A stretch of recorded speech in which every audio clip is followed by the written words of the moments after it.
Hello, my name is Ignacio Luri, and I'm here today to talk about synthetic data as a teaching tool. But let's define this concept. By synthetic data, we mean data that has been artificially created through computer models to simulate or mimic real-world data. And this is not new in teaching.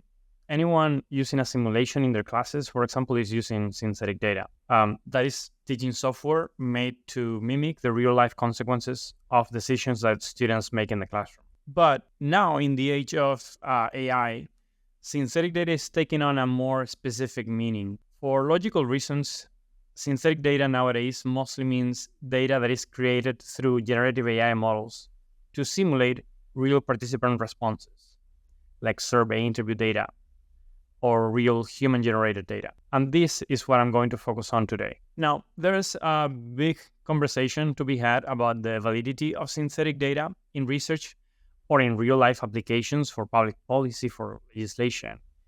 And yes, there is some initial evidence that large language models, or LLMs, do mimic human behavior. They give roughly the same answers to the same questions, and they respond more or less the way people do to the same scenarios and situations, with some very important caveats. This is a fascinating topic, and any of these papers I'm showing, or any in my list of references, is a great read. But for teaching purposes, I want to focus on the simple principle that a large language model can act roughly as a research participant, which in teaching has very fun and immediate implications. So the first way that I have used text generative AI in my classes is to teach qualitative data collection methods, like interview skills. And I always tell my students that interviews feel intuitive because they're just talking to people, but in reality, they are a hard skill that needs to be trained. So I like to go over some quick lessons, some to-dos, some not to-dos in interviews, and then we practice by doing. We take it to ChatGPT, the simple website that you'll probably know, and we use a very simple prompt, something like, act as a human interview participant, reply only in character, and stick to the role. And with that prompt, my students start a written interview as if they were talking to a research participant. This is a safe and fun way to practice the skills, learn talking about interviews.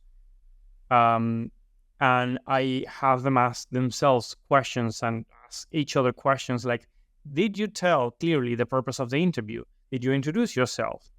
Did you ask follow-up questions when it was appropriate? Then at the end of this process, I complete this assignment with a peer evaluation questionnaire where students read each other's interviews and they judge each other following the guidance from the lectures, or to the extent that the students were doing their best to extract insights from the conversation. Then another possible use of ChatGPT is for more quantitative data analysis skills, like survey data analysis. And for this, I have used OpenAI's API, which gives access to automated ChatGPT requests to ask the same questions to 10, 20, 100 AI participants. And that way, I can have different AI personas take a survey, record the responses in a workable format like an Excel file. Now, this does take some basic coding skills, so it's a great challenge for a more technical class to have students actually generate synthetic data for themselves. Or it's something that can be done by the professor before the class. Regardless, the output file from this process of automated requests through the API is something like what you're seeing in the screen that can be used to teach basic data analysis or basic data management lessons, like data cleaning, descriptive statistics. We can even create responses with built-in correlations, and that way teach lessons about predictive statistics or things like that. Finally, I have used this tool called Synthetic Users. It's one of many nowadays companies selling synthetic participant answers for market research or for social science insights. And I have used the tool to teach topics like positioning and segmentation, persona generation, and similar things. And the way synthetic users works is you only have to give it an audience and questions in conversational format. Then synthetic users does the work by using generative AI to, as a layer of prompting, generate diverse, rich profiles of synthetic participants, each with their own background, personality, lifestyle, demographics.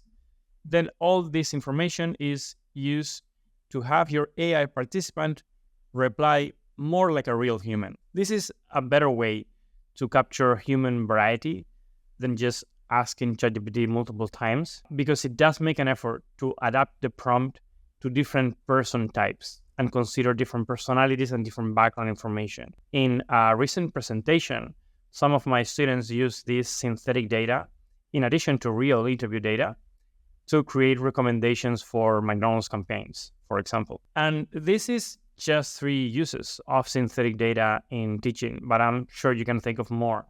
The concept is really simple, and I don't have any doubt that synthetic data is going to become a lot more mainstream in the near future. Whether that is good or bad is an important conversation, but the safe and engaging uses in the classroom are there. And it can also drive great discussions in the classroom around the ethics of AI representation, human substitution, and a lot of more things. So I will leave you with some tools and resources that I use for this presentation, as well as some references for you to check. Thank you, and feel free to reach out with any questions.